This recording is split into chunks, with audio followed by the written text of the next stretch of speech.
ఉపాయం లేని వాడిని ఊళ్ళోంచి వెళ్ళగొట్టమన్నారు ఈ తెలుగు సామెత. మీరు దేనికోసం స్కిల్స్ అని మీరు తపన పడుతున్నారు. పిల్లలకి స్కిల్స్ నేర్పించాలని. ఏమిటి మీ మొహం స్కిల్స్ నేర్పించడం? ఈ జాతిలో ప్రతి గ్రామంలో మాట్లాడుకునే మాట ఏంటంటే ఉపాయం లేని వాడిని ఊళ్ళోంచి వెళ్ళగొట్టమన్నారు.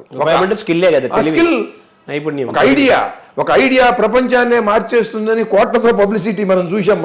కోట్లతో అది వాడి కొత్తగా చెప్పేది లేదు. ఇక్కడ సామెత అది.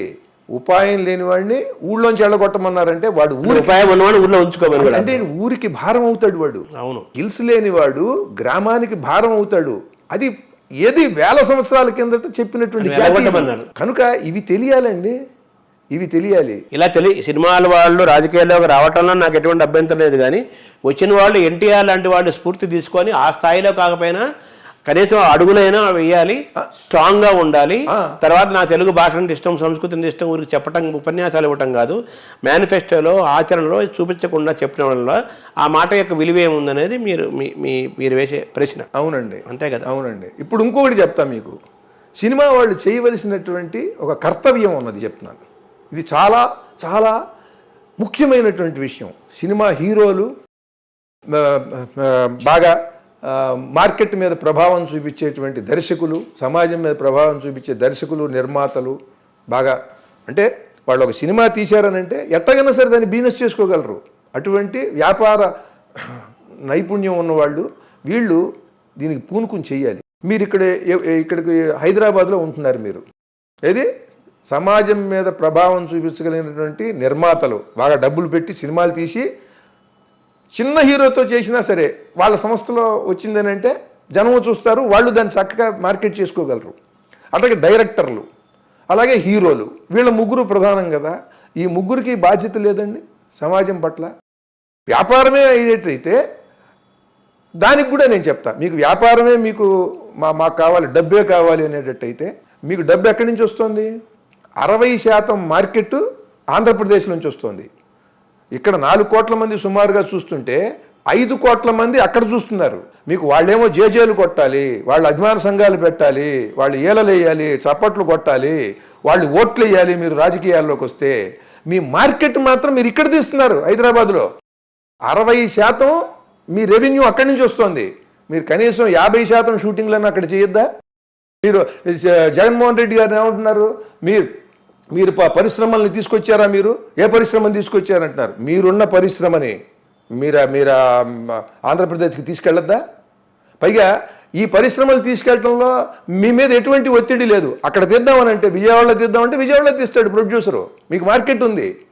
డైరెక్టర్ దానికి అనుగుణంగా డైరెక్టర్, రచయిత కథ రాసుకుంటారు. విశాఖపట్నంలో కూడా అద్భుతమైన ప్రాంతాలు ఉన్నాయి. విశాఖపట్నం కాదండి, మీకు నేను చెప్తాను, దాని విషయం చెప్తాను, ఎక్కడ ప్రాంతాలు ఉన్నాయి తర్వాత, అది కూడా నా ఆలోచన చెప్తా. మీరు కీలకమైన వ్యక్తి. ఎవడో పరిశ్రమ ఎక్కడి నుంచో వచ్చి పెట్టక్కర్లా. ఈ జగన్మోహన్ రెడ్డి గారు ఎక్కడి నుంచో ఎవరినో పిలిచి తీసుకొచ్చి ఇక్కడ పెట్టించక్కర్లా. మీరు రాజకీయాల్లోకి వచ్చి ఈ ప్రజల ఓట్లు అడుగుతున్న మీరు, ఇక్కడ ఎమ్మెల్యే, ఇక్కడ మీరు రాజకీయాల మీద ప్రభావం చూపిస్తాను, ఇక్కడ ప్రజలకు సేవ చేస్తానన్న మీరు హైదరాబాద్లో కూర్చుని మీ సినిమాలు హైదరాబాద్లో ఎందుకు తీస్తారు? దాని ఇన్ఫ్రాస్ట్రక్చర్ అక్కడ పెరిగేటట్టుగా ఎందుకు చేయరు? మీకేమో 60% రెవెన్యూ ఎక్కడి నుంచి వస్తుంది? మీ అమౌంట్లో రోజుకి 2 కోట్ల రూపాయలు వస్తుందన్నారు. ఉదాహరణకి పవన్ కళ్యాణ్ గారు రోజుకు 2 కోట్ల రూపాయలు ఆయనకు వస్తుందంటే 1,20,00,000 ఆంధ్రప్రదేశ్ నుంచి వస్తుంది కదా. 60% రెవెన్యూ అక్కడ ఉన్నప్పుడు మీకు వచ్చేటువంటి ఆదాయంలో 60% మీకు ఆంధ్రప్రదేశ్ నుంచి. మేనిఫెస్టోలో అది ఎక్కడ కనిపించలేదు కదా, వినిపించలేదు. ఏది మీరు చెప్పిన అంశం ఆంధ్రదేశంలో సినిమా ఆదాయంలో 60% ఉంది కాబట్టి సినిమా షూటింగ్లు కానీ ఇవన్నీ తీసుకురావాలంట నేను అనే మాట ఎక్కడ లేదు కదా అని. నేను తీసుకురావాలండి. నేను మీకు తెలియను, యూట్యూబ్లో చాలా ఉంటాయి, మీరు చూడండి. నేను పైగా దానికి నేను కొన్ని సూచనలు చేశా. ఇక్కడి నుంచి వెళ్ళిపోతే తెలంగాణ వాళ్ళకి ఏమన్నా నష్టమా అని అంటే తెలంగాణ వాళ్ళకి రూపాయి నష్టం లేకుండా ఒక ఆలోచన చెప్తారు. దీనికి ఇంకా నిపుణులు ఇంకా అద్భుతాలు చేస్తారు. నాకు తోచిన ఆలోచన చెప్తున్నా. ఇప్పుడు ఇక్కడి నుంచి మీరు పెడుతుంటే గరికపాడు అని ఉంది, ఆంధ్ర బోర్డరు. మీకు ఎల్బీ స్టేడియం నుంచి మీకు 2-2.5 గంటల్లో వెళ్ళిపోవచ్చండి ఆంధ్ర బోర్డరు. ఆ గరికపాడు దగ్గర మీరు ఒక 100 ఎకరాల్లో ఫిలిం స్టూడియో కట్టండి. ఫిలిం స్టూడియో కడితే ఇక్కడి నుంచి 2.5 గంటల్లో వెళ్ళిపోతారండి. వెళ్ళిపోయి అక్కడ వీళ్ళు వీళ్ళు ఉండటానికి ఒక 5-స్టార్ హోటల్ కట్టలేరండి. అక్కడ హీరోయిన్లు వీళ్ళు ఉండటానికి ఉంటారు, అక్కడ తీసుకుంటారు. అది తీసుకున్న తర్వాత అక్కడి నుంచి 2:30 గంటలు ఇక్కడికి వచ్చేస్తారండి. 2:30 గంటలు విజయవాడకి వెళ్ళొచ్చు, 2:30 గంటలు హైదరాబాద్. చెప్తానండి. ఇప్పుడు మీకు ఫిలిం సిటీలో, రామోజీ ఫిలిం సిటీలో షూటింగ్ చేసుకున్నారు. షూటింగ్ చేసుకున్న తర్వాత అక్కడి నుంచి గరికపాడు వెళ్ళాలంటే ఎంతండి? వాళ్ళు 2 గంటల్లో వెళ్ళిపోతారు. ఏమండి, దీనివల్ల అక్కడ ఫిలిం స్టూడియో పెట్టడం మాత్రమే కాకుండా ఒక ఫిలిం ఇన్స్టిట్యూట్ పెట్టమంటున్నా. పూనా ఫిలిం ఇన్స్టిట్యూట్కి వెళ్ళి చూడండి. చూస్తే పూనా ఫిలిం ఇన్స్టిట్యూట్ ఎలా ఉన్నది ఇప్పుడు. అటువంటి ఇన్స్టిట్యూట్ని ఇక్కడ పెట్టినట్టయితే ఇవాళ మీకు ఆంధ్రప్రదేశ్లో అద్భుతమైన ఫిలిం ఇన్స్టిట్యూట్ లేదు. అందరూ అగ్రకులాల వాళ్ళేనా హీరోలు అనేటువంటి ఒక ప్రశ్న ఉన్నది. మరి అగ్రకులాల వాళ్ళు కాకుండా మరి కింది కులాల వాళ్ళల్లో హీరోలని చేయటం ఎట్లా? దానికి ఆంధ్రప్రదేశ్ ప్రభుత్వం పూనుకుని వాళ్ళకి అక్కడ మీరు సీట్లు ఇవ్వండి. మిగతా కులాల వాళ్ళకి, అగ్రకులాల వాళ్ళకి ఇవ్వండి. వాళ్ళకి కూడా ఇచ్చి వాళ్ళని బాగా శిక్షణ ఇచ్చి వాళ్ళని హీరోలుగా చేయండి. సో ఇటువంటి ఆలోచనలన్నీ చెప్తాను మీకు, చెప్తానండి. దీంట్లో ఒక ఫిలిం ఇన్స్టిట్యూట్ పెట్టి ఒక ఫిలిం స్టూడియో కట్టి అక్కడ చేస్తే మీకు చుట్టుపక్కల ఉన్నటువంటి ప్రాంతాలన్నీ కూడా అభివృద్ధి చెందుతాయి. ఎట్లాగంటే కోదాడ నుంచి గరికపాడు 12 కిలోమీటర్లు, గరికపాడు నుంచి ఇటు జగ్గైపేట 12 కిలోమీటర్లు, ఇటు జగ్గైపేట ఇటు కోదాడ 12 కిలోమీటర్ల మధ్యలో ఉంటుంది. కోదాడ నుంచి 40 కిలోమీటర్ల దూరంలో ఖమ్మం ఉన్నది. ఈ ఖమ్మము, కోదాడ, జగ్గైపేట ఇవన్నీ కూడా అద్భుతమైనటువంటి రూపురేఖలు మారిపోతాయి. దీనికి తోడు ఇప్పుడు ఇవాళ ఐటీ కంపెనీలు ఏమైనా బ్రాంచ్ పెట్టాలి అని అంటే అక్కడ కనుక పెట్టినట్టయితే ఐటీ కంపెనీలు కూడా తీసుకొచ్చి హైదరాబాద్లో పెట్టాలంటే బాగా కాస్ట్ ఎక్కువైపోతుంది. మీరు అక్కడ కనుక పెట్టినట్టయితే ఐటీ కంపెనీలు కూడా ఖమ్మం నుంచి రావాల్సిన కుర్రాడు, సాఫ్ట్వేర్ కుర్రాడు ఇక్కడికి రావక్కర్లా, గచ్చిబౌలికి, కోదాడ వాడు రావక్కర్లా, సూర్యాపేట వాడు రావక్కర్లా, జగ్గైపేట నందిగామల వాళ్ళు రావక్కర్లా. ఏమంటే ఆ ప్రాంతంలో ఐటీ అభివృద్ధి చెందుతుంది. అంటే ఫిలిం ఇండస్ట్రీ ఒక కళా విజ్ఞాన కేంద్రం అవుతుంది ఫిలిం ఇన్స్టిట్యూట్. దీనికి తోడు ఏంటంటే ఒక సాంస్కృతిక సంస్థని కూడా, అంటే సాంస్కృతిక శాఖ ఉంటుంది కదా, ఆంధ్రప్రదేశ్ సాంస్కృతిక శాఖను కూడా అక్కడ పెట్టాలి, దాని కార్యాలయం.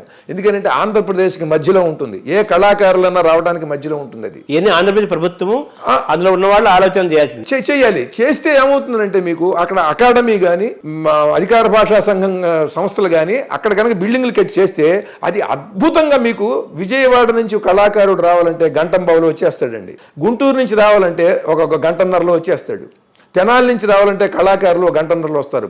ఇక్కడ 9 గంటలు కాల్ షీట్ అంటే వాళ్ళు పొద్దున్నే 6-6:30కి బయలుదేరితే ఇక్కడ కాల్ షీట్ టైంకి వచ్చేస్తారండి.